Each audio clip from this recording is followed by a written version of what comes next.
back. We're going from the equities market to commodities market and a bit more talk on agriculture, commodity value chain within this space. So let's there are quite a number of burning issues, economic issues. One of it is the minimum wage conundrum. The state governors have told Labour expect sackings of civil servants if you force 30,000 naira new minimum wage on us. Who blinks first? Well, okay, let's ask Temitope Olugbele, who is a member of the economic think tank of Financial Derivatives Company. Good morning. Good morning. You forced 30,000 naira on me, minimum wage. I've got to reduce my payroll. That's the news this morning. Bold headline, front page. Everybody's got it. So here we go. Yes, I saw that this morning, and that's really disturbing. Especially since we already have people that the misery index is already skyrocketing as it is. Just imagine what more unemployment will do to our misery index, to our crime levels, increase misery index. If you don't have work, crime levels will skyrocket, and it's just a whole mess, right? I'm scared.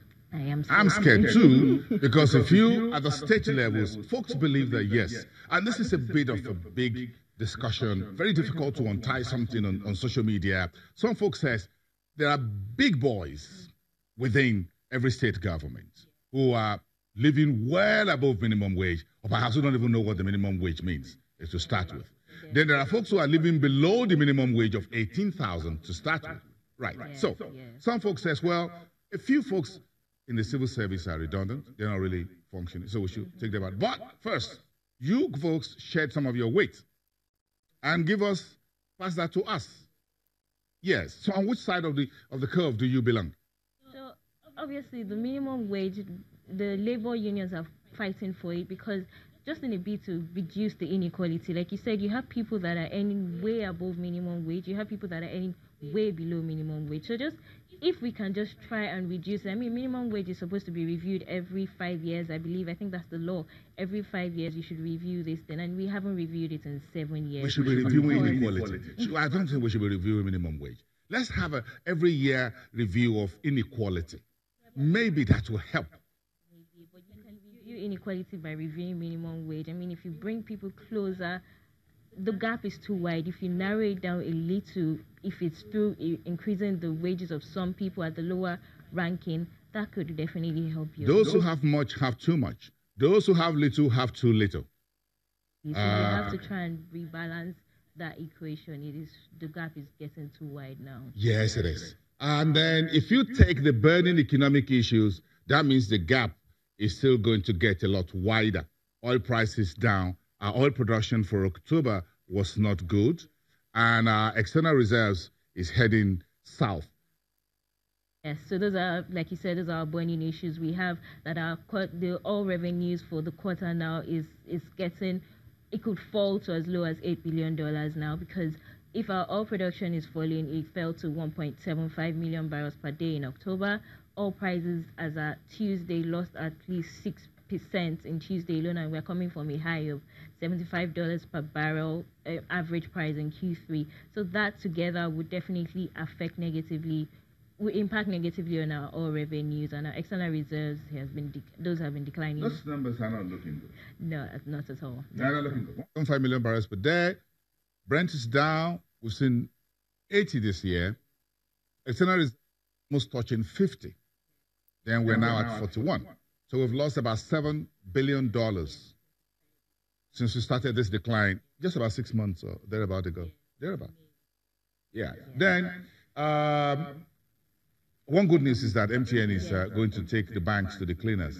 That one is one good news on the street. I don't know.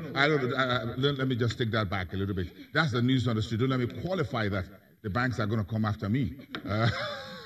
Yes, it's good for financial inclusion, because what they're trying to do is make the sending of money as easy as sending a text message. So you have that, there'll be more. You won't need such a high smartphone. You could do it on a low-rank phone and everything, and that would definitely be good for our financial inclusion. So whether it's the Palasa phone or the one I got,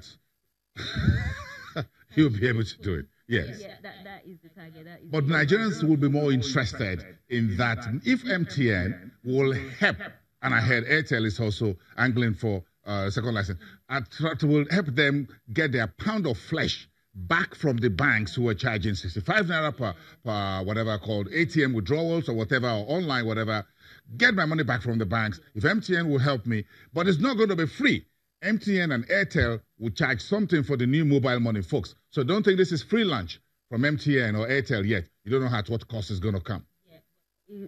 It will definitely be better launch. It will be reduced cost of transactions. Like you said, the banks are already charging so much. The average worker is feeling the impact of all these ATM renewal, all those kind of fees that you have to pay as you send money across. So yes, that is some easing for the workers. It's very annoying. But again, as far as the market, agri-commodities is concerned, what do we have there for about a minute?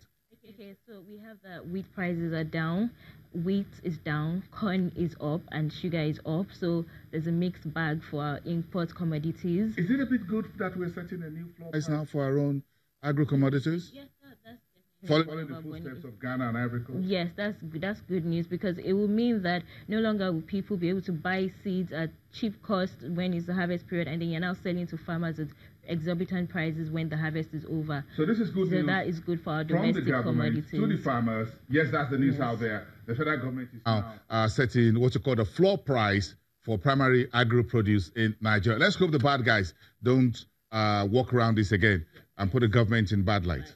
But the aim is definitely to ease domestic commodity prices. That is definitely for farmers. Thank you very much. Whatever you find about the 30,000, let's know later. Temitope Olugbile, a member of the economic think tank at Financial Derivatives Company.